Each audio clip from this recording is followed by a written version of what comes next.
जय हिंद दोस्तों। दिल्ली में जो कांड हुआ उसको पूरी दुनिया ने देखा। हमारे पूरे भारत में देख करके लोग स्तब्ध हैं बिल्कुल कि आखिर इतनी बड़ी घटना कैसे हो सकती है। लेकिन हमारी मीडिया नहीं देख पा रही है कि इतनी बड़ी घटना आखिर कैसे घट पाई है। हमारी मीडिया ये नहीं देख पा रही है कि आखिर इस घटना के पीछे जिम्मेदार कौन है। और अगर देख पाती तो वैसे इंसानों को टारगेट नहीं करती जिस इंसानों ने हजारों युवाओं को एक सपना दिखाने का काम किया है। जिन टीचरों ने हजारों इंसानों को एक तरीका से हजारों युवाओं को अपने आप को पहचानने का मौका दिया है।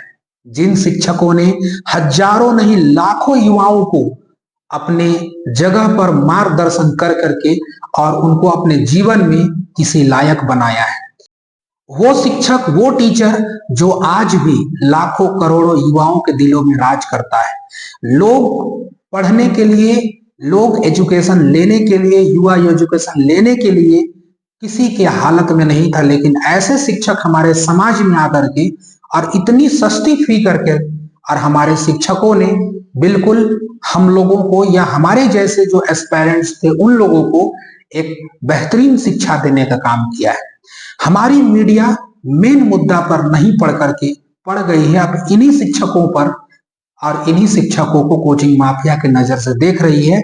और काफी अगर देखिएगा तो सस्ती टीआरपी के चक्कर में बह करके सवाल पूछना चाहिए सरकार से, गवर्नमेंट से, उससे सवाल नहीं पूछ करके पूछा जा रहा है इन टीचरों से। मैं टीचर चाहे बात करूं विकास देवी कीर्ति सर का, चाहे मैं टीचर्स बात करूं अवध ओझा सर का, यहां तक कि दिल्ली में कांड हुआ लेकिन सारा मुद्दा यहां पर ठीकरा फोड़ा जा रहा है पटना वाले खान सर को। जी हाँ दोस्तों, पटना वाले खान सर जो कि आज के डेट में हजारों नहीं बल्कि करोड़ों युवाओं को पढ़ा चुके हैं और अभी भी वो पढ़ा रहे हैं। भारत में इनकी संस्था के उतना किसी भी संस्था के पास इतनी फी कम नहीं है जो कि बच्चा जा करके मतलब यूपीएससी जैसे एग्जाम के लिए, यूपीएससी जैसे मतलब परीक्षा की तैयारी के लिए सपना में भी सोच सके। जहां पर 2-2 ढाई-ढाई लाख फीस दिया जाता था, महज 10,000 में इन्होंने अपना फीस को कम करके लोगों को पढ़ाया है, बच्चों को पढ़ाया है, वहां पर लड़कों को, हम जैसे लड़कों को पढ़ाया है वहां पर। और आज देखिए हमारे मीडिया वालों को यही है कि जब वहां पर मतलब कांड हुआ तो ये सारा ठीकरा फोड़ा जा रहा है पटना वाले खान सर पर, और साथ साथ में उनके सहपाठी जो भी है जैसे ज्ञान बिंदु जीएस एकेडमी, उस पर भी ये सारे मुद्दा को उठाया गया है। खैर इसमें बहुत सारे टीचर बोल भी रहे, लेकिन मीडिया आकर के सीधे पूछती है कि आपने क्या क्या सुविधा किया है। खैर ये जायज भी है, लेकिन क्या मीडिया की आंखें तभी खुलती है जब कोई कांड होता है? आखिर मीडिया क्यों सोई रहती है? सरकार से आखिर कमियों को क्यों नहीं गिनाती है? क्योंकि सरकार से इनको डर लगता है। सरकार से सवाल पूछेंगे तो सरकार से सवाल पूछने की वजह पर हमारे जो टीआरपी है वो भी नहीं मिल पाएगा, प्लस सरकार हमें दबा सकती है लेकिन एक नॉर्मल व्यक्ति के बारे में, और अगर जो चर्चित व्यक्ति है जिसको पूरा भारत जानता है, अगर उसके खिलाफ अगर हम लोग कोई मुद्दा को उठाते हैं तो पूरा भारत देखेगा और हमारे चैनल को ग्रोथ हो जाएगा, व्यूज मिल जाएगा। सस्ता व्यूज के चलते, टीआरपी के चलते एक एक टीचर को अभी टारगेट किया जा रहा है। पटना वाले खान सर के बारे में एक से एक अफवाह फैलाई जा रही है, उनका कोचिंग को प्रशासन ने सील कर दिया, जबकि ऐसा नहीं है। डीएम से लेकर के हर एक लोगों की बैठक वहां पर जब हुई है तो बस यही कहा गया है कि आपका जो जो भी कोचिंग में रिक्वायरमेंट, जरूरत चीजें हैं, आप उनको बना करके दीजिए। तो कुछ टीचरों ने कुछ समय लिया है, लेकिन इस न्यूज वालों ने सारा चीज को गलत भ्रमित फैला दिया कि पटना वाले कोचिंग में आपका सील कर दिया गया है, ताला बंद हो गया, जबकि ऐसा कुछ भी नहीं है।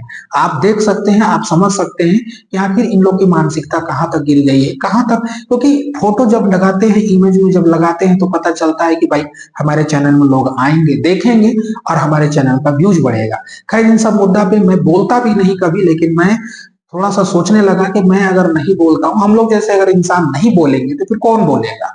नॉर्मल व्यक्ति की बातों को तो खैर कोई सुनता नहीं है, हमारे जैसे व्यक्तियों को कोई बात सुनता नहीं है। शायद इससे पहले हमें आप जानते भी नहीं हो, लेकिन खैर कोई बात नहीं, नहीं जानते हो कोई बात नहीं।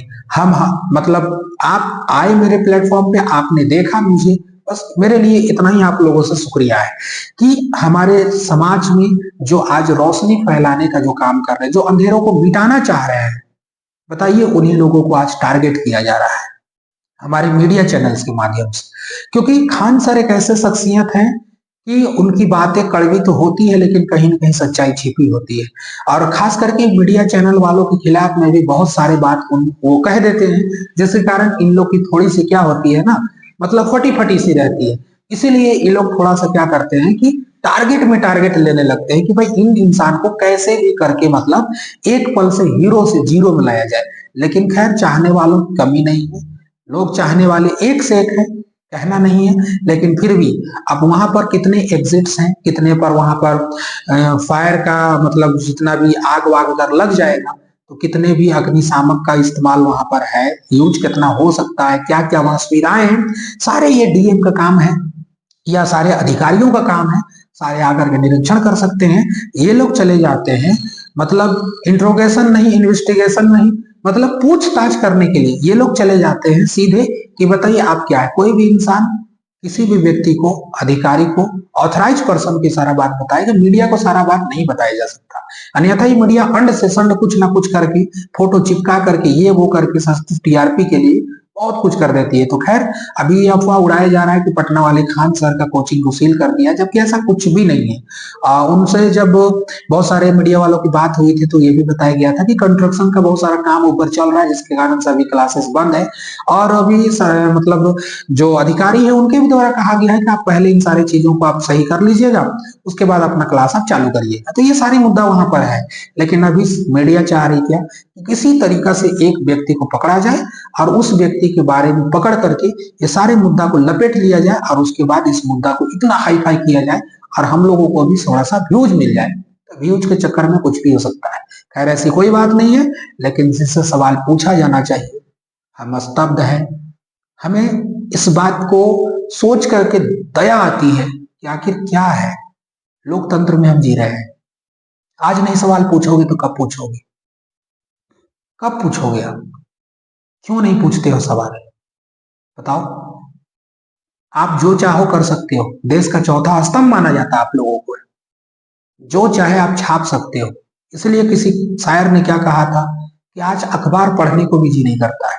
एक जमाना ऐसा था जब अखबार छपती थी तब बिका करती थी। आज तो समाचार खुद ही बिक जाती है, उसके बाद छपा करती है। तो ये सब मैटर है। खैर, इस पर आपकी क्या राय है? आप भी इस पर राय जरूर दीजिएगा कमेंट बॉक्स में। चलिए, आज के लिए इतना ही। किसी आगे टॉपिक में मिलते हैं, तब तक ले जाए।